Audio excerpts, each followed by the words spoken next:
ocasiones el cielo nos arroja sorpresas inesperadas. Desde el medievo el hombre dejó constancia de misteriosas lluvias de los elementos más insospechados. Lluvias de peces, de sangre, de cruces de madera, lluvia de reptiles, de arácnidos o de extrañas sustancias semejantes a la gelatina.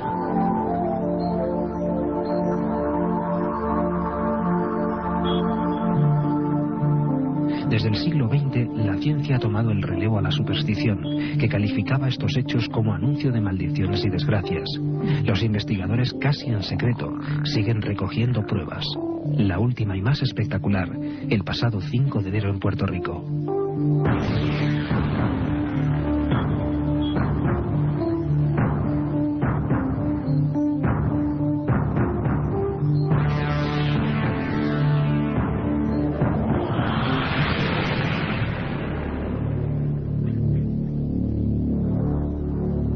10:33 minutos, aquí estamos, Milenio 3, y además con un dúo de lujo a los mandos técnicos, don Antonio Bravo, don Javier Rodríguez, y con un equipo compuesto siempre de Katia Rocha, Carlos Barroso, Carmen Porter, aquí a mi lado, y este que os habla, Iker Jiménez.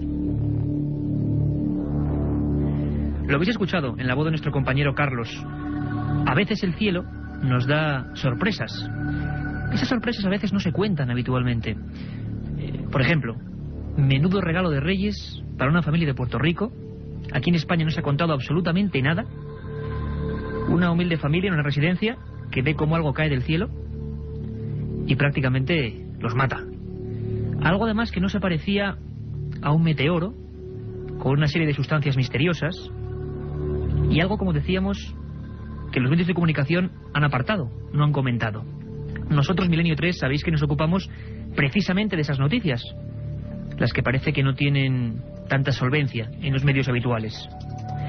Vamos a dedicar el programa al cielo, a los misterios que parece que siguen allí, a esas bromas pesadas que han tenido testigos, informes y documentos policiales.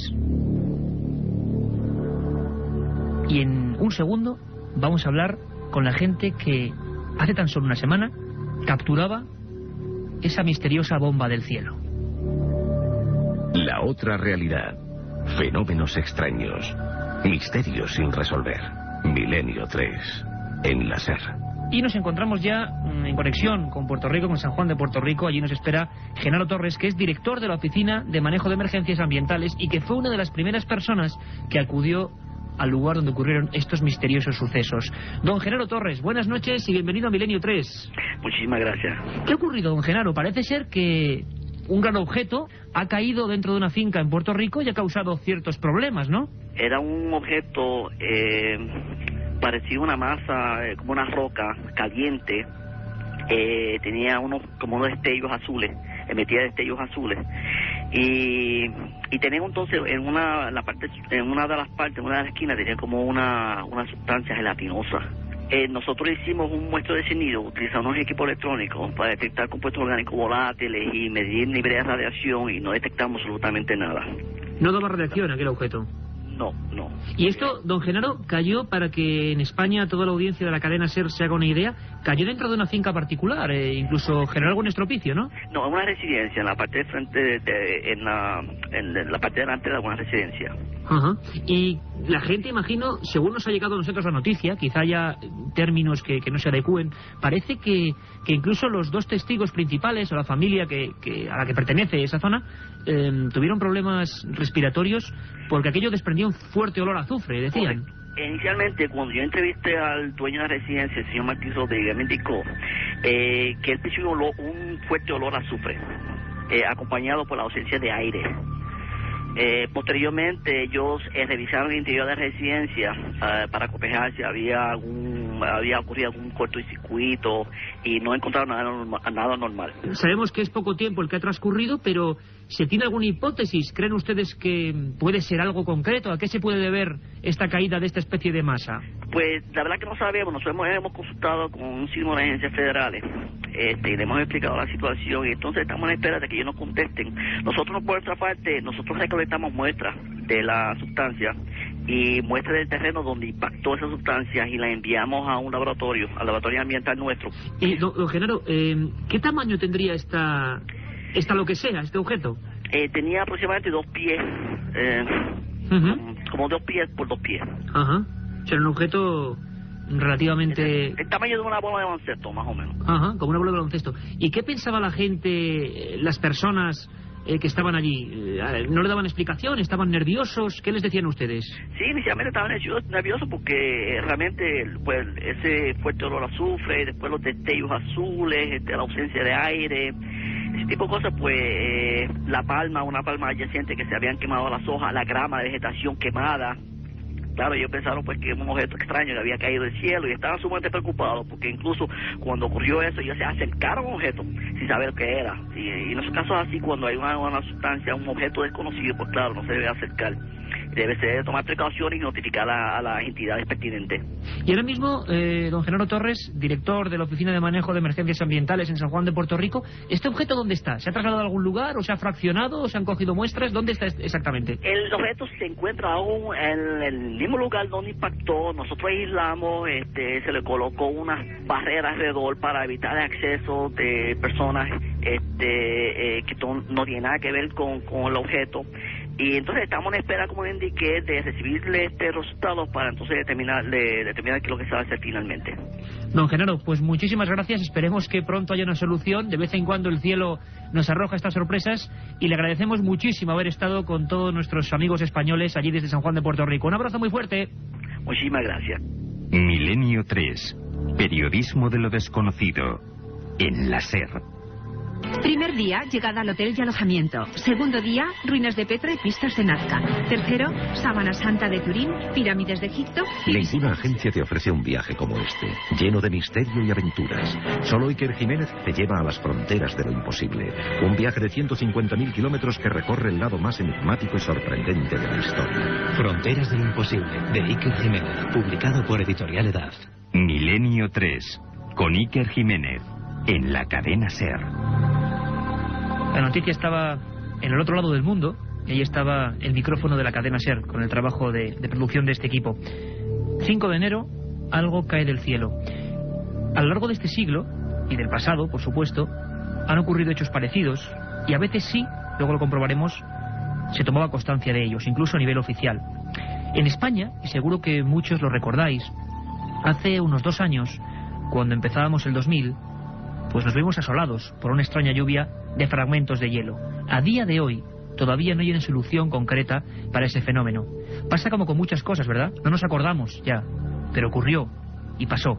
Hubo una persona científica, jefe del Laboratorio de Geología Planetaria, Jesús Martínez Frías, que fue el individuo que, además igual mucho lo recordaréis, con una maleta, una especie de nevera, iba a esos lugares, cogía los datos, cogía las muestras y empezaba los estudios. Todavía no han finalizado.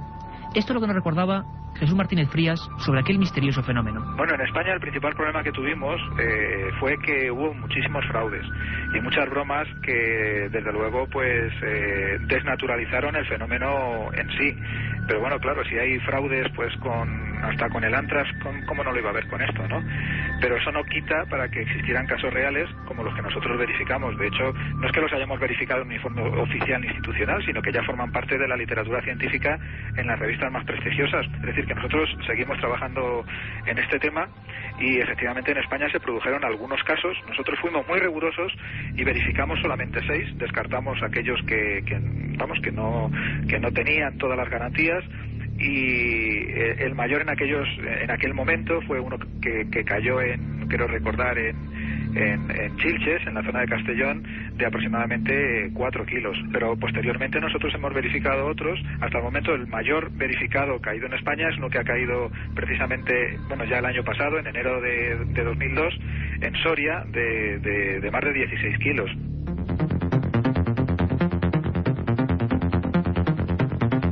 Cosas, y ya veréis, cosas de lo más dispares que caen del cielo. Pero también sabéis que hay una vía de contacto directa con este equipo, milenio3 con número @cadenaser.com, milenio3 con número @cadenaser.com, y también que hay una edición segunda de este programa de 3 a 4 de la mañana. Carmen Porter, tenemos muchísimas cosas y actualidad de ultimísima hora, ¿verdad? Pues sí, buenas noches, Iker. Esta madrugada nos iremos hasta el pueblo de Follos, en Valencia, donde al parecer están ocurriendo fenómenos extraños en una fábrica de válvulas. Ya son 3 los guardas de seguridad que se han dado de baja tras el shock sufrido al ver una figura fantasmal y escuchar sonidos como de mesas y sillas que se movían. Para ir abriendo boca vamos a escuchar lo que declara Jesús, uno de los testigos de los hechos. Dicen haber visto sombras y una imagen bastante difuminada, pero una imagen que se está asomándose a una de las ventanas y hice como atraerlos. Y como siempre en nuestras secciones de la madrugada, los comentarios de libros, el informativo, las leyendas urbanas de Katia Rocha, la historia perdida de Nacho Ares, las conspiraciones y muchas más cosas, Iker. Muchas más cosas, además este caso que es curioso, ha llegado hasta los telediarios.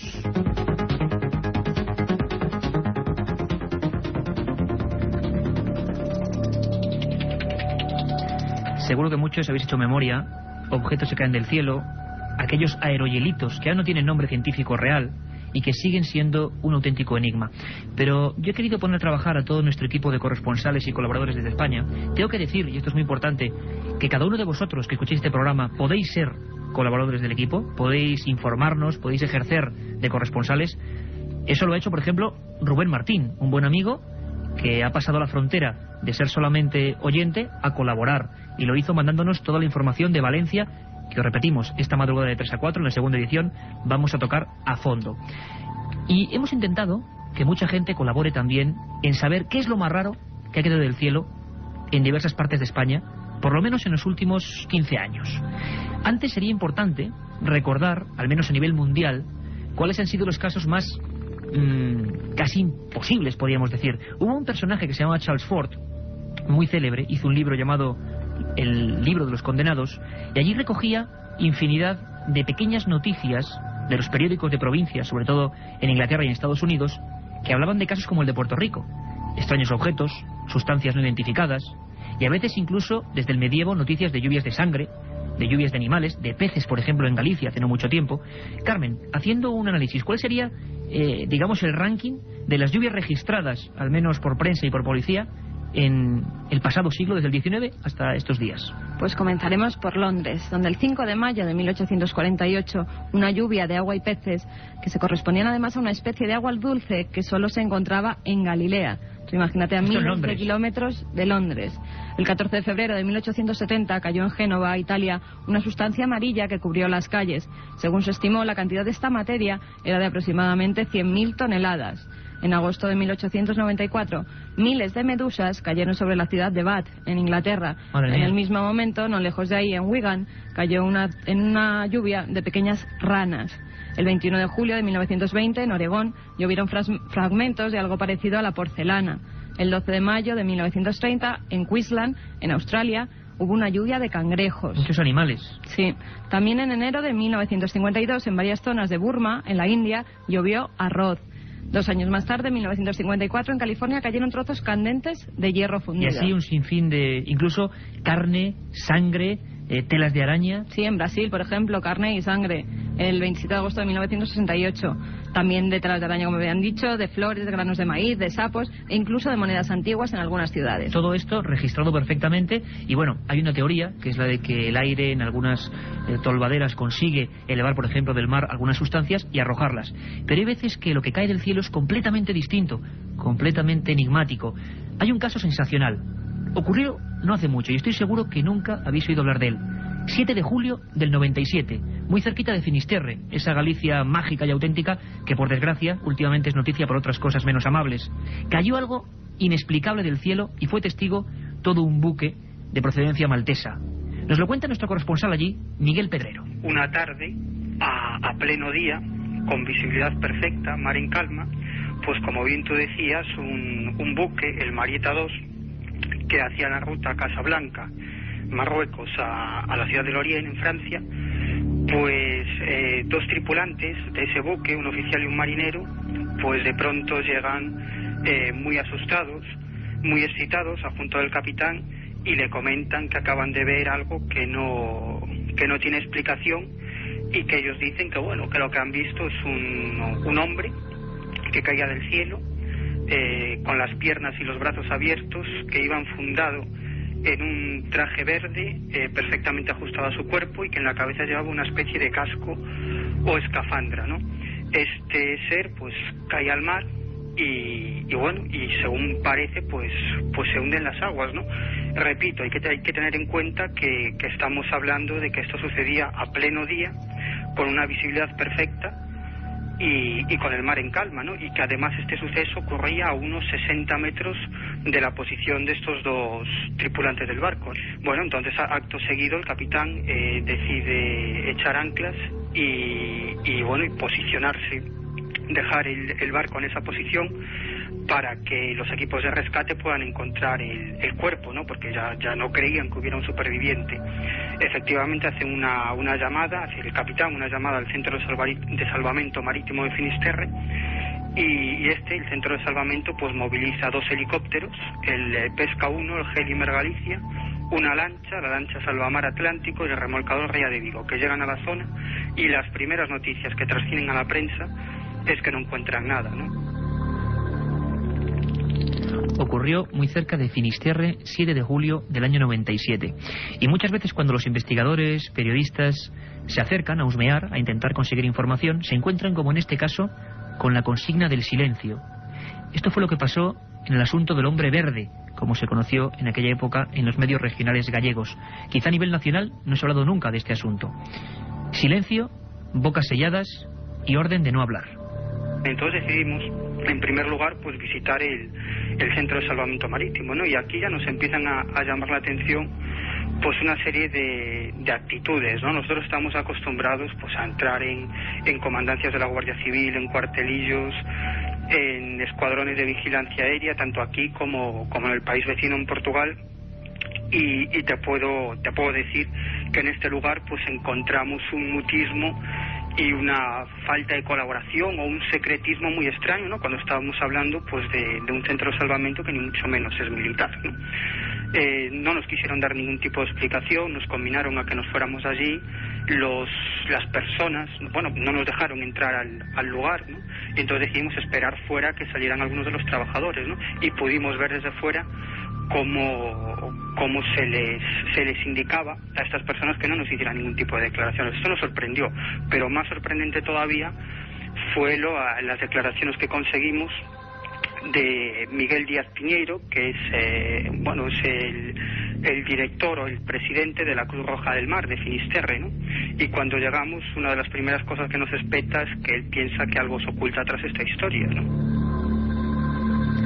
Como tantas otras veces, algo se oculta en una de estas historias misteriosas que realmente, bueno, es mejor a veces pasar de largo sobre ellas, aunque siempre, también, y es de agradecer, hay periodistas que persiguen estas otras realidades. ¿Qué pasó? ¿Quién era? Una hipótesis oficial, que cada uno la valore como quiera, era que pudo ser un globo, un gigantesco globo verde, que cayó allí, a tan solo 60 metros del barco. Lo más interesante quizás es que ese globo, con todo el operativo de despliegue, pues no se capturó nunca. Tampoco a ningún hombre. Bueno, una imagen extraña, unos navegantes completamente aterrorizados. Seguro que muchos de vosotros estáis preguntando, bueno, ¿y alguno de estos objetos alguna vez, por ejemplo en nuestro país, ha agredido a alguien? ¿Hay constancia de ello? Hay constancia. Mediados de los 90 tenemos el último herido por un objeto que cayó del cielo, así de claro. Un hombre con muy mala suerte. Y para quien crea que todo esto ocurre en lugares solitarios, aislados, aquí viene este caso. Hemos contactado con un buen amigo, con Francisco Contreras Gil, que estudió punto por punto el que se llamó extraño meteoro de Getafe. Se metió dentro de un coche y estuvo a punto de matar a una persona concreta. Escuchamos a Francisco. Todo ocurría el 20 de junio de 1994, cuando José Luis Martín circulaba con su BMW por la autovía de Andalucía, dirección a la localidad madrileña de Getafe. A media tarde, en ese momento, una masa incandescente, un pedrusco, atravesaba el parabrisas del BMW, golpeaba en el volante y en el brazo derecho de José Luis para posteriormente aterrizar, entre comillas, en la parte posterior del vehículo. El caso fue todo un espectáculo, nunca mejor dicho mediático, porque José Luis Martín se convertía en la cuarta persona agredida de forma meteórica, entre comillas, durante el pasado siglo XX, un hecho casi irrepetible. Yo me acuerdo cuando estuve hablando con los técnicos, con el servicio técnico de BMW, el volante quedó completamente destrozado, piloto y uno de los mecánicos, Adrián Cruz, creo recordar, me decía que era prácticamente imposible ni siquiera doblar o destrozar ese volante a base de martillazos. Pero la parte o el gran enigma, la parte enigmática de todo este caso, vino posteriormente cuando Jesús Martínez Frías, miembro del CSIC, doctor en geofísica, abrió una investigación para estudiar qué clase de meteorito era. Hasta el día de hoy nadie ha podido, o todavía no se puede conocer con toda rotundidad qué clase de materiales tienen esta roca. La otra realidad. Milenio 3. En la cadena SER. Aparte de gozosos, dolorosos, gloriosos, los misterios de la Iglesia son sorprendentes e inexplicables. La periodista Carmen Porter te ayuda a desvelarlos en Misterios de la Iglesia, una obra que saca a la luz los episodios más impactantes del fenómeno religioso. Exorcismos, apariciones, cuerpos incorruptos, estigmas. Misterios de la Iglesia, de Carmen Porter, publicado por Editorial Edaf.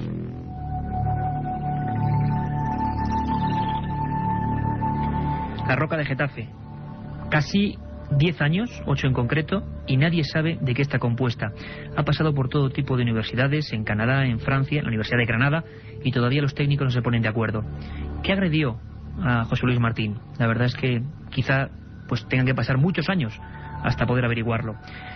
Un hombre que cae del cielo, una roca no identificada que casi mata a un pacífico conductor de Getafe. Aquellos bloques de hielo, esas lluvias que antes repasábamos con Carmen Porter, de sangre de animales, de arroz, parecen extrañas bromas de la naturaleza.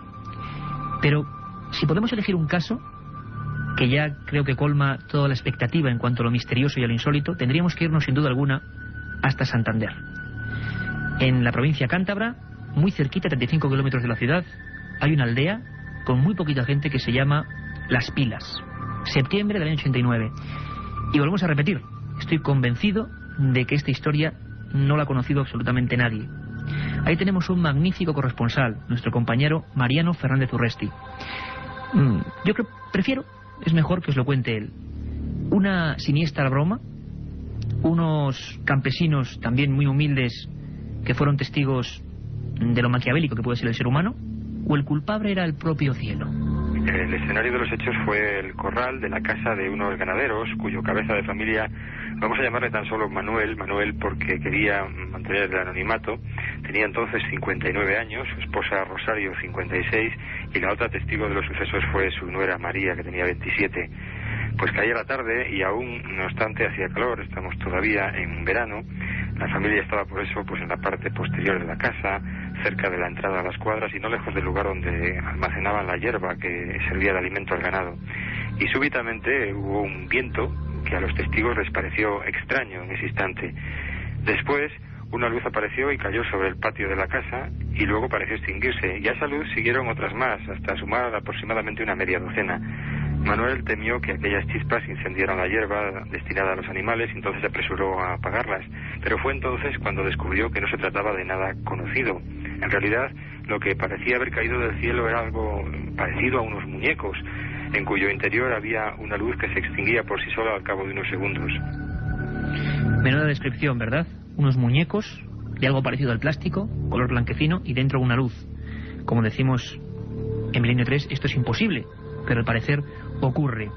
Mariano pudo acudir al lugar, recoger algunos de los objetos, se mandó a analizar y empezó ahí una larga investigación que todavía no ha terminado.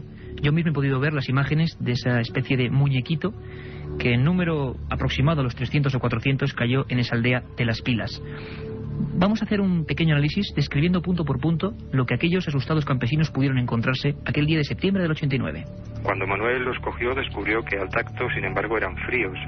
La familia no prestó atención a los demás muñecos y conservó tan solo uno de ellos, que ha sido el que pues nosotros hemos podido ver y tener en nuestras manos.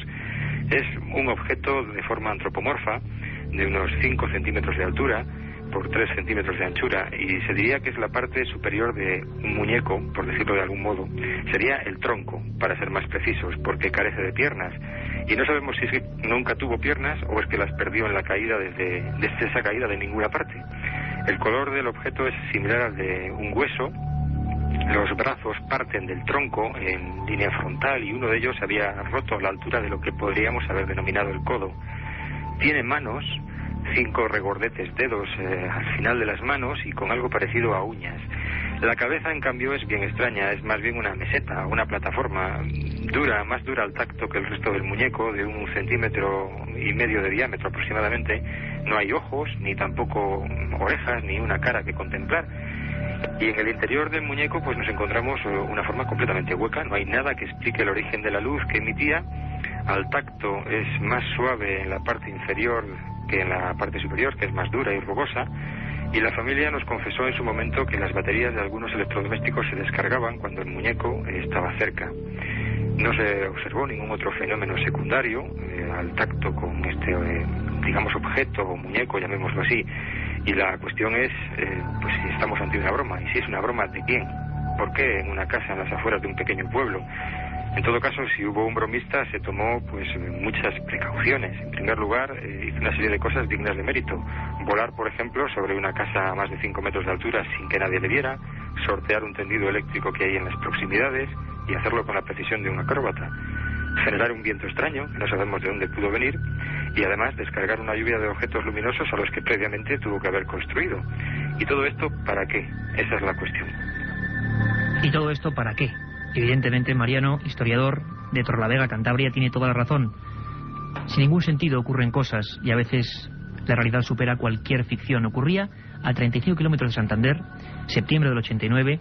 Ese pequeño objeto, uno de ellos, el que guardó la familia casi como misterioso recuerdo, fue llevado hasta la Universidad de Bilbao y los análisis dictaminaron que por lo menos no era ningún otro juguete conocido o patentado en España. Entonces, ¿de dónde demonios venía y por qué desde el cielo?